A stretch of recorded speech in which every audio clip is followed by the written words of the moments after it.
नमस्कार दोस्तों, मैं राकेश। आज आपसे बात करने वाला हूँ international issues and current affairs के बारे में। तो यदि आपकी भी interest international issues and current affairs को लेके है तो ये वीडियो आपके लिए है। आज हम इसमें 5 से 6 मुद्दों के ऊपर बात करेंगे, जिसमें आप ये सब कुछ जानने के बाद आप भी अपने ऊपर प्राउड करेंगे कि यार मैं इंडियन हूँ और हमारी गवर्नमेंट, हमारा प्राइम मिनिस्टर इतना ज़बरदस्त तरीके से दुनिया भर में हमारी बातों को रख रहा है और उठा रहा है कि आने वाले समय में इंडिया को सुपर पावर बनने से कोई नहीं रोक सकता।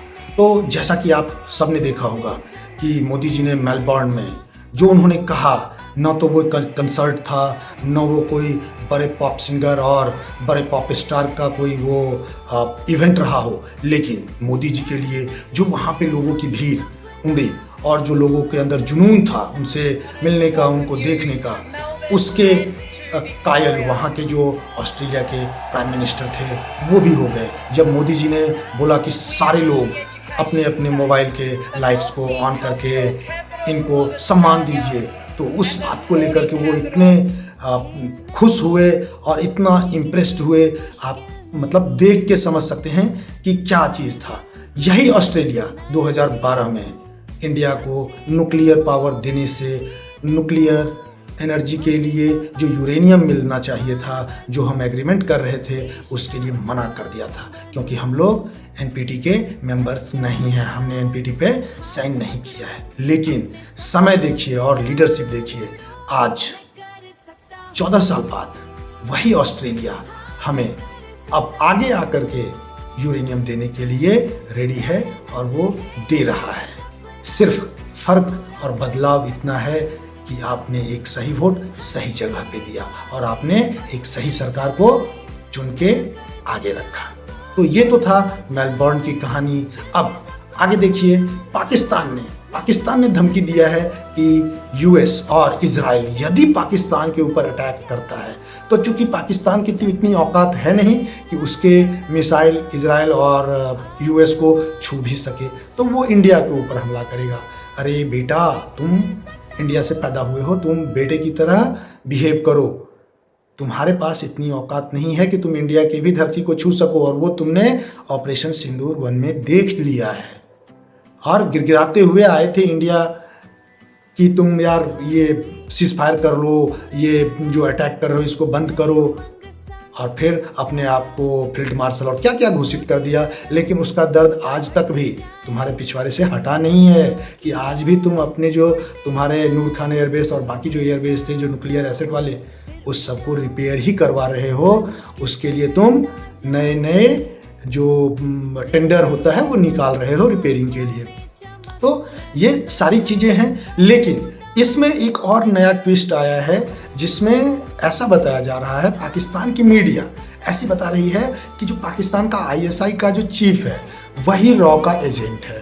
तो दोस्त, ये सारी चीज़ें पहले इंडिया में बोला जाता था कि कुछ भी हो तो पाकिस्तान ने करवाया। पाकिस्तान इस स्थिति में पहुंच चुका है कि कुछ भी पाकिस्तान में हो तो उसको सिर्फ रा और इंडिया ही दिखाई देता है, क्योंकि वो RNAW तो बोल नहीं सकते हैं, तो रा और इंडिया बोलते हैं।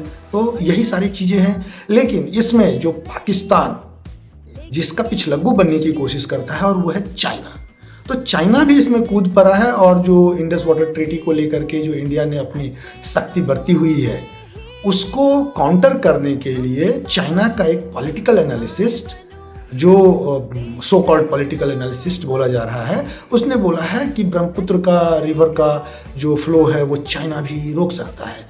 तो यार दोस्तों, बात तो ये ऐसी हो गई कि जिसके घर शीशे के हो वो दूसरे के घर पे पत्थर नहीं मारा करते। और यही सारी चीज़ें तुमने कर ली, क्योंकि तुम खुद फंसे हुए हो इंडियन ओशियन में, मलक्का स्ट्रेट में, जहाँ पे एस जयशंकर हमारे जो फॉरेन मिनिस्टर हैं वो बिना समय गवाए हुए उन्होंने छक्का मार दिया और उन्होंने एक इवेंट में बोल दिया कि बगैर नाम लिए हुए कि जो लोग ये सोचते हैं कि इंडिया के वाटर फ्लो को वो रोकेंगे, जो कि उनकी ताकत भी नहीं है, क्योंकि जो अपर बेसिन और लोअर बेसिन है ब्रह्मपुत्र का, तो अपर बेसिन चाइना में है। अपर बेसिन के पास 100% कंट्रोल नहीं है कि वो वाटर फ्लो को रोक सके। हाँ, जो ब्रह्मपुत्रा का लोअर बेसिन है जो कि नीचे आता है इंडिया की तरफ, वहाँ पे 100% वाटर फ्लो होता है, और जिसमें अगर चाइना अगर ऐसा कुछ करता भी है, जो कि वो डैम बना भी रहा है, तो वो कुछ कर नहीं सकता है ज़्यादा। हाँ, थोड़ा बहुत वो पीछे भी करता आया है, जो कि गलवान के टाइम पर उसने किया भी था, तो उससे कोई ज़्यादा फर्क पड़ने वाला है नहीं। लेकिन एस जयशंकर ने क्या बोला कि जो लोग ऐसा सोचते हों कि वो वाटर फ्लो बंद करके कुछ कर सकते हैं, तो उनके अपने ट्रेड रूट के बारे में सोचना चाहिए कि 90% ट्रेड उनका कहाँ से आता है। और ये बात एस जयशंकर का बोलना, और ये इंडियन गवर्नमेंट का एक स्टेटमेंट है, चाइना इसका कोई पलटवार जवाब नहीं दे सका। तो ये है आपकी हमारी ताकत। अब चूंकि मलक्का स्ट्रेट में वो फंस सकता है, तो इसीलिए वो आगे आकर के कुछ बोल नहीं सकता है।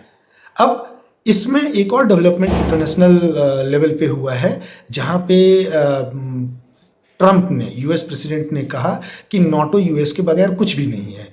और जैसा कि आप जानते हैं कि इटली की प्राइम मिनिस्टर मेलोनी, जो कि किसी भी ऐसे वक्तव्य को वो अपने तक नहीं रखती है, और वो तुरंत जवाब देती है, और ट्रंप को उसका जवाब उन्होंने दे दिया कि ठीक है भाई, हम अपना जो ट्रेड है तुम्हारे साथ बंद कर देते हैं, तुम्हारा जो मिलिट्री बेसिस है उसको हम बंद कर देते हैं, फिर तुम देखो कि तुम्हारा नाटो क्या कर लेता है और तुम क्या कर लेते हो। तो ये ही बहुत ही मज़ेदार बात थी। और जैसा कि आपने पिछले 5 दिनों में देखा होगा कि ईरान के ऊपर अगेन यूएस ने स्ट्राइक करना स्टार्ट कर दिया है, और ईरान ने भी यूएस के एसेट्स के ऊपर में स्ट्राइक करना स्टार्ट कर दिया। और चूंकि यूएस ने ईरान के सिविलियन इंफ्रास्ट्रक्चर को निशाना बनाया है, तो ईरान ने भी बोल दिया है कि भाई अब हमारे पास भी कोई ऐसी मजबूरी नहीं रही कि हम सिविलियन इंफ्रास्ट्रक्चर को निशाना नहीं बना सकते हैं। तो अब देखिए कितना मज़ा आएगा। आप अगर मेरे चैनल्स पे वीडियो को नीचे जाकर के स्क्रॉल करके देखेंगे तो आपको दिखेगा कि मैंने पिछले ही वीडियो में बता रखा है कि ईरान और यूएस का जो डील है वो हो ही नहीं सकता है, चाहे पाकिस्तान कितना भी थपथपा ले अपना पीछे वाला। तो वो चीज़ें सत्य साबित होती हुई दिख रही है। और ये युद्ध चूंकि ईरान और यूएस इजराइल का नहीं है, ये युद्ध चाइना और यूएस का है, ऑयल का है, ऑयल के ऊपर कंट्रोल का है, जो वेपन इंडस्ट्रीज है, वेपन लॉबी है, ऑयल लॉबी है, उसका है। तो और इस युद्ध से जो सबसे ज़्यादा बेनिफिट जो कोई बना रहा है वो ट्रंप खुद है ऑयल में। और जो शेयर्स में ट्रेड लेकर के एक दिन घोषणा करो कि चीज़ें सब कुछ सही हो गई है, पीस डील हो गया है, और जैसे ही मार्केट ऊपर जाए अपना शॉर्ट करो, और फिर स्ट्राइक करो, मार्केट जैसे ही नीचे आए उस शॉर्ट को कवर कर लो। तो ये इनका खेल है, और 2.5 साल में 30,000 करोड़ रुपया लगभग इनकी फैमिली बना चुकी है सिर्फ इन्हीं चीज़ों से। और जो सबसे मज़ेदार चीज़ है वो ब्रिटेन में हुआ है कि हम लोग बोलते थे कि वेस्ट की इंफ्रास्ट्रक्चर इतनी अच्छी है, नो बिजली कट, नो इलेक्ट्रिसिटी कट, कुछ भी नहीं, सब कुछ अच्छा है। लेकिन जैसे ही वहाँ पे टेम्परेचर 40 को क्रॉस किया, वहाँ की गवर्नमेंट इवन आम जनता को इलेक्ट्रिसिटी प्रोवाइड नहीं करवा पा रही है, रोड टूट रही है, और गवर्नमेंट ने आदेश दिया है, जैसा कि आपको इस न्यूज़ कटिंग में दिख जाएगी, कि लोग अपने अपने घरों से एसी को अनइंस्टॉल कर लें। तो दोस्तों ये है best west, US, UK and European countries, जिसको हम बेस्ट इंफ्रास्ट्रक्चर वाली कंट्री बोलते थे। अगर वो इंडिया जैसी ऑल वेदर क्लाइमेट अगर वहाँ पे हो जाए तो 30 दिन भी वो सही से टिक नहीं सकते हैं। तो दोस्तों आप अपने ऊपर प्राउड कीजिए, इंडिया के ऊपर प्राउड कीजिए, और अपने सिस्टम के ऊपर प्राउड कीजिए। और आप और बाकी किन चीज़ों के ऊपर में इंटरेस्ट रखते हैं और क्या चीज़ें जानना और समझना चाहते हैं, आप कमेंट करके ज़रूर बताइए। और वीडियो पसंद आया हो तो लाइक कीजिए, दोस्तों के साथ शेयर कीजिए, और चैनल को सब्सक्राइब करना बिल्कुल भी मत भूलिए। धन्यवाद।